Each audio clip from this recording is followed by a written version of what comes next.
Это итоги дня. В студии Петр Васильев. Здравствуйте. Коротко о главных событиях вторника, 22 августа.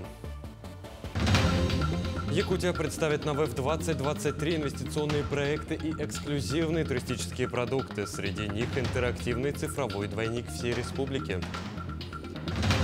Общественная и государственная безопасность на особом контроле. Глава Якутии принял участие в совещании секретаря Совбеза РФ в Магадане.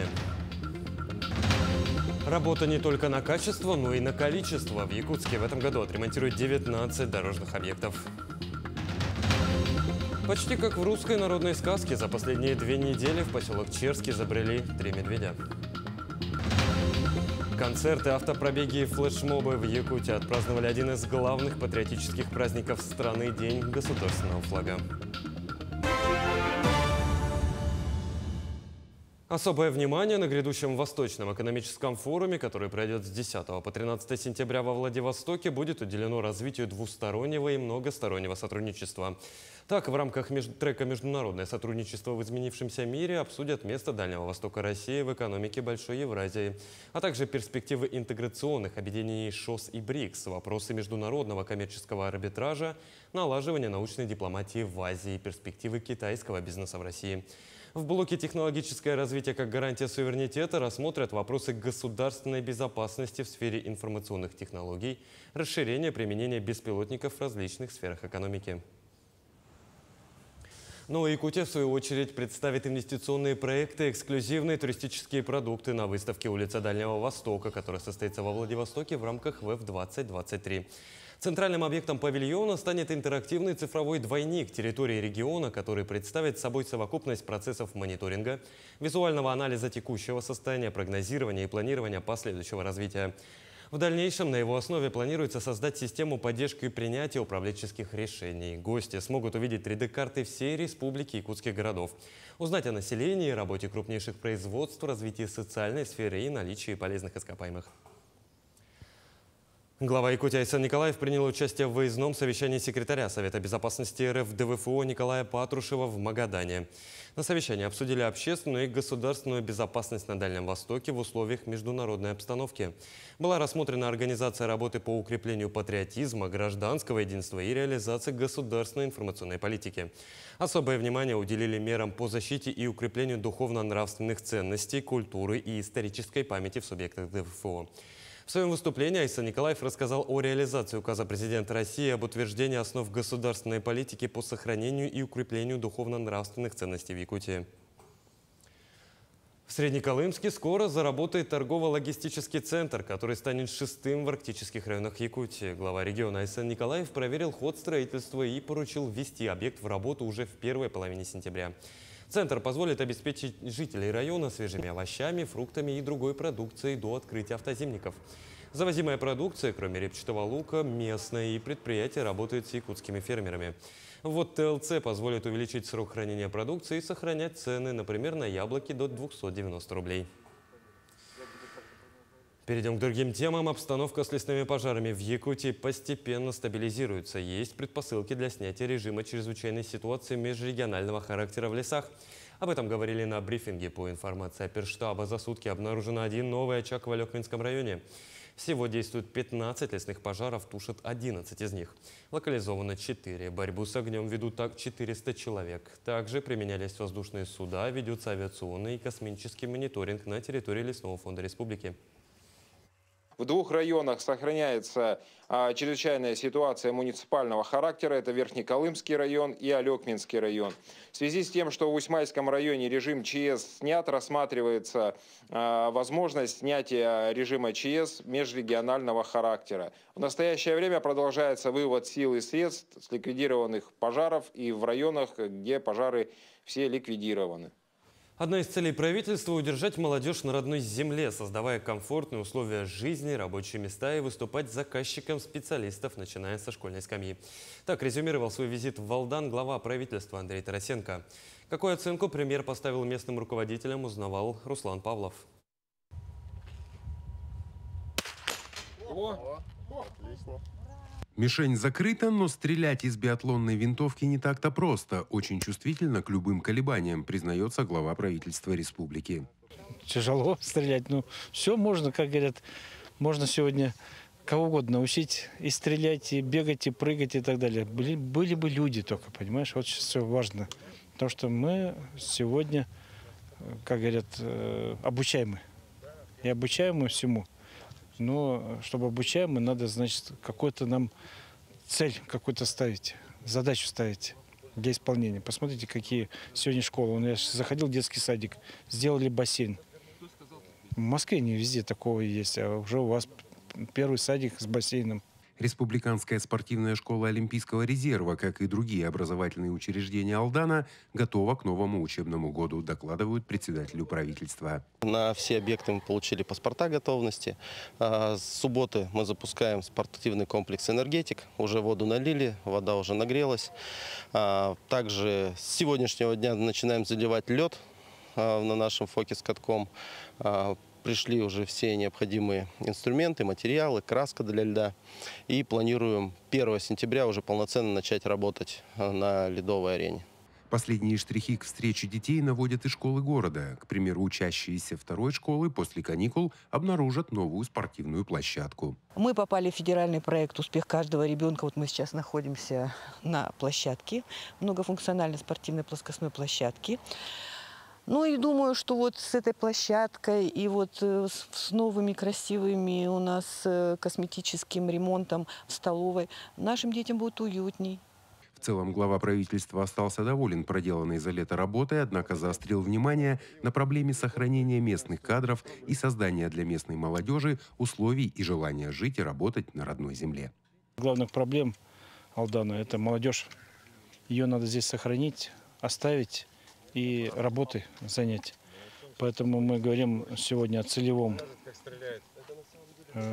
обучении.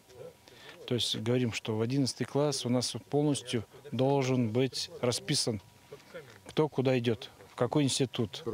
Да, полностью. То есть мы должны быть заказчиками обучения детей. Руслан Павлов, Сергей Шипачев, Алдан. В поселке Чернышевский Мирнинского района по плану контртеррористической операции проведут командно-штабные учения на гидротехнических сооружениях. В районе проведения учений на прилегающей к нему территории будут введены следующие ограничения. Так, маршруты движения общественного транспорта изменены не будут, а проезд частного временно ограничат. Жителей просят отнестись с пониманием к проводимым мероприятиям и иметь при себе документы, удостоверяющие личность. В Якутске активно продолжается строительство дорог. По результатам 4 лет в нормативное состояние привели более 134 километров улично-дорожной сети на 116 объектов. В текущем году на начало холодов планируется завершить еще 19 дорожных объектов. Тему продолжит Марферина Алексеева. В текущем году на территории городского округа город Якутск в рамках национального проекта «Безопасные и качественные дороги» ведутся ремонтные работы и реконструкции на 19 дорожных объектах общей протяженностью около 30 километров. Так, более 50% готовности можно отметить на объектах на улицах Ленина, Хабарова, Кулаковского, Красноярова, Орджоникидзе, а также по улицам Бабушкина, Челюскина, Кузьмина и Пояркова. Горожане рады многочисленным ремонтам дорог, однако отмечают дискомфорт от массово перекрытых улиц. Хорошо, что все ремонтируется, это очень хорошо, но надо как шофер, как водитель, как житель города, хотела бы, частично сделали бы. А то все закрыто, все это, видите, мы уже где-то там ставили машину, потом по своим надобностям пешком ходим, но все надо терпеть все равно, чтобы было нам удобно, чисто и хорошо. По центру стало очень хорошо. Но еще надо, конечно, делать и делать. Вот рядом даже, видите, участками хорошо, участками плохо. Ужас вообще полный. Но становится лучше. Было вообще кошмар. Вот тут особенно. Комментарии от горожан подобного содержания касаются дороги по улице Пояркова. Подготовительные работы для ремонта на отрезке от Дзержинского до Октябрьской начались еще в 2021 году. Сегодня здесь укладывают первый слой асфальта. При установке новой дороги учтена система водоотведения. Применена технология вертикальной планировки. При недавних дождях система зарекомендовала себя отлично. Классификатор ремонта подразумевает, что мы новые элементы мы не можем вносить. Соответственно, отвод воды осуществляется с поверхности, то есть где-то выше, где-то ниже делаем. И нижние участки мы обустраиваем на перекрестках, в системах где есть приямочные лотки и так далее. И вода туда стекает. В пониженных местах при необходимости осуществляется вырез в бортовом камне, и вода уходит в зеленое насаждение. До конца текущего месяца на объекте по улице Пояркова планируется закончить укладку асфальта. На сентябрь выпадает устройство основания тротуаров, демонтаж и монтаж тротуарной плитки. Также ведутся работы по устройству бордюров и установке освещения. В октябре текущего года ремонт на улице Пояркова планируется полностью завершить. Марферина Алексеева, Иван Саркаумов, Якутск. Еще один ремонт бизнес-зала аэропорта Якутска, начавшийся в июне, подходит к концу. Реконструкцию зала проводят в рамках реализации стратегии развития аэропорта до 2032 года. Работы в целом идут по графику, лишь с небольшими отставаниями в 5-7 дней. Были найдены интересные дизайнерские решения, позволившие сохранить архитектурные особенности терминала, в том числе и атриум. Также в оформлении зала будут присутствовать национальные мотивы, изображения Алукмаса, а также северного сияния и звездного неба. В зоне отдыха планируется открыть магазины как с сувенирами, так и с местными деликатесами. Ну а питание будет проходить по системе шведского стола. Основные работы завершены. Сейчас происходит монтаж стеновых панелей, сборка потолков. Пришла уже вся мебель мягкая. Идет сборка корпусной мебели барной зоны. Мы ожидаем, что приблизительно к 5 сентября будут закончены все работы и сборка всей мебели. Примерно еще через неделю мы будем готовы к тестовому открытию, когда уже реальные пассажиры и посетители бизнес-зала будут здесь обслуживаться, а мы будем фиксировать те недочеты, которые неизбежно будут всплывать. Приблизительно к середине сентября мы ожидаем, что бизнес-зал обновленный откроется в полноценном формате. До международных спортивных стартов остается меньше года. В Якутске вовсю ведутся ремонтные работы на объектах, которые будут задействованы в играх «Дети Азии» в следующем году. Как справляются со своей работой подрядчики и будут ли в срок выполнены все запланированные работы, расскажет Надежда Саханская.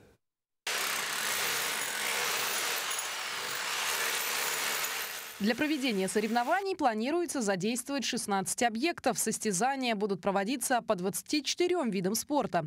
Так, спортивный комплекс «Дахсун», возведенный еще в 2012 году, для 5-х игр готовится снова принять гостей. Здесь будут состязаться боксеры, скалолазы, а также пройдут соревнования по художественной гимнастике.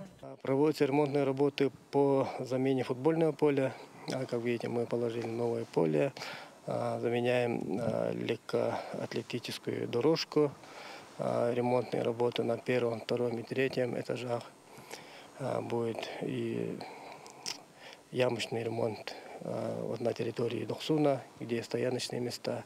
И по антитеррору будет цокольное покрытие. Работы тут выполняются согласно графику. Несмотря на внешнее санкционное давление, подрядчикам удалось справиться с непростой задачей по поиску строительных материалов. Мы заказываем с Новосибирска, с Хабаровска, в крупных оптовых магазинах. Цены повыше стали, и некоторых материалов нету, из-за этого приходится заказывать через Владивосток с Китая. Ремонт в спортивном комплексе «Дахсун» планируют завершить к ноябрю этого года. Впрочем, на объектах проводятся не только внутренние отделочные работы.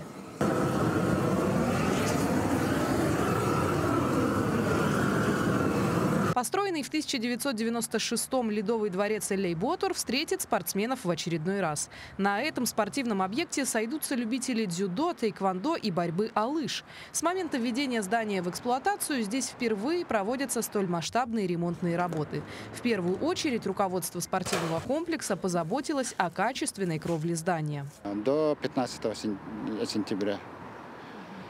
Они успеют там. Электромонтажные работы наружные, внутренние, сантехнические, внутренние, наружные. Это уже проводится сейчас. Благоустройство территории, замена забора, асфальтирование территории. Отметим, что на эти работы из республиканского бюджета было предусмотрено около 1 миллиарда рублей. Из них 700 миллионов будут освоены в этом году. Напомним, что на соревнованиях ожидается участие около 40 стран, также примут участие регионы России. А это значит, что Якутии, как хозяйке спортивных соревнований, придется показать не только гостеприимство, но и высокий уровень организации мероприятий подобного масштаба. Надежда Саханская, Иван Яковлев, Владимир Павлов. Якутск. День государственного флага сегодня отмечается в России, Якутии. Праздники посвятили ряд мероприятий. Одно из них стало традиционным.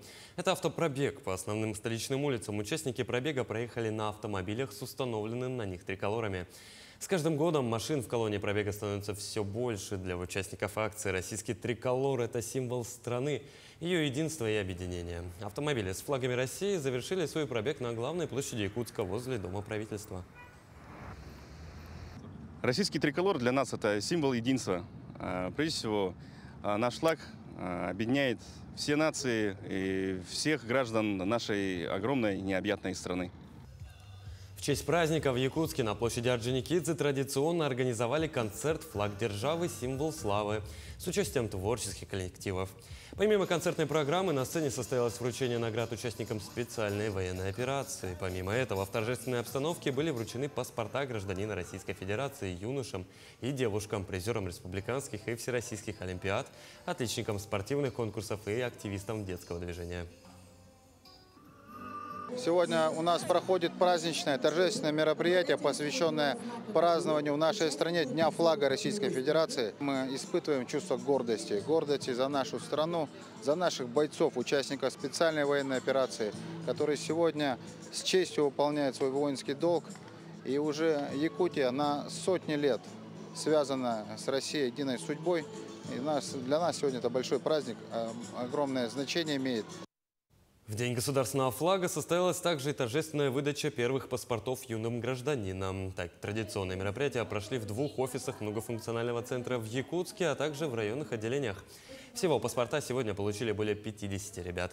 Напомню, записаться на торжественную выдачу паспорта можно при подаче заявления в офисах центра «Мои документы». Мероприятие проводится на ежемесячной основе и приурочено к государственным праздникам. Следующая торжественная выдача планируется 27 сентября ко Дню государственности Якутии.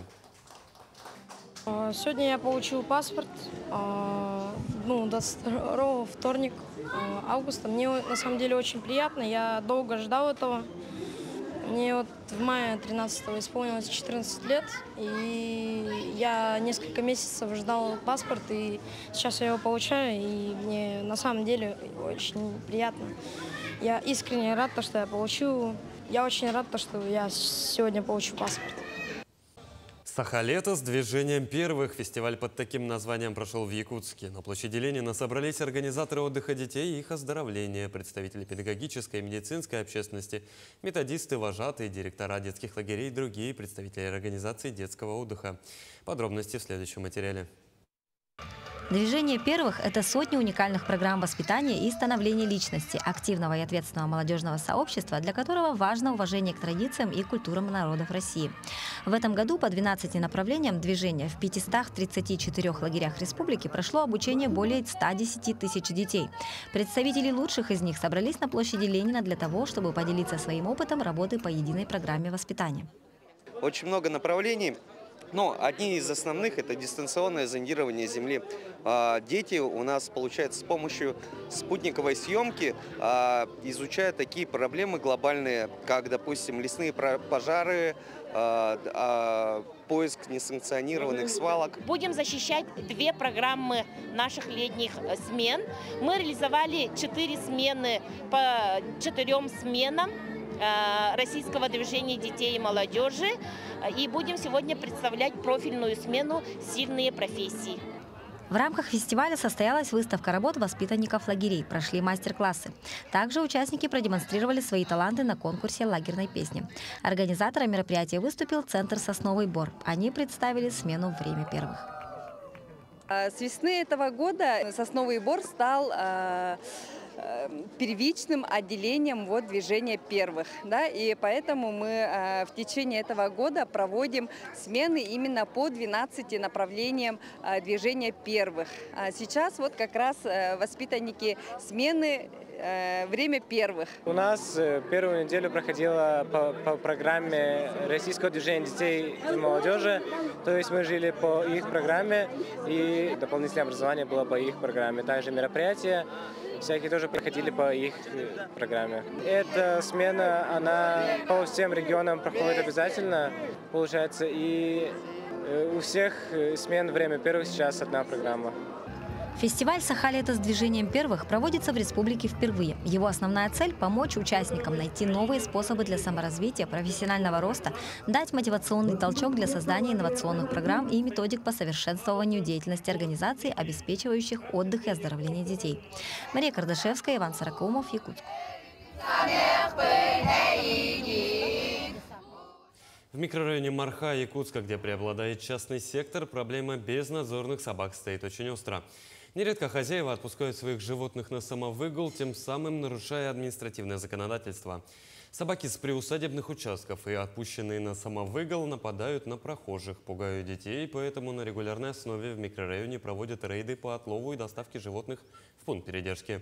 Так, на прошлой неделе 13 собак отловили в Мархе. Если у собаки находят владельца, то ему выписывают акт об административном правонарушении. Вообще у нас на регулярной основе проводятся рейдовые мероприятия совместно с Департаментом ветеринарии Республики Саха-Якутия, да? И с нашей подрядной организацией пункт передержки животных «Помоги выжить».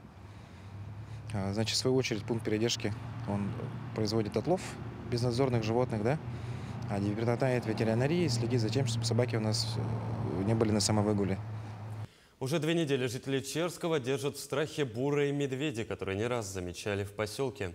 Как сообщили в Нижнеколымской инспекции государственного экологического надзора, в населенный пункт забредали как минимум 3 разных медведя. Одного из них 21 августа удалось добыть. Хищники появлялись в разных местах, но всегда в окрестностях Черского. Одному из них примерно 4 года. На этом все. Оставайтесь с нами.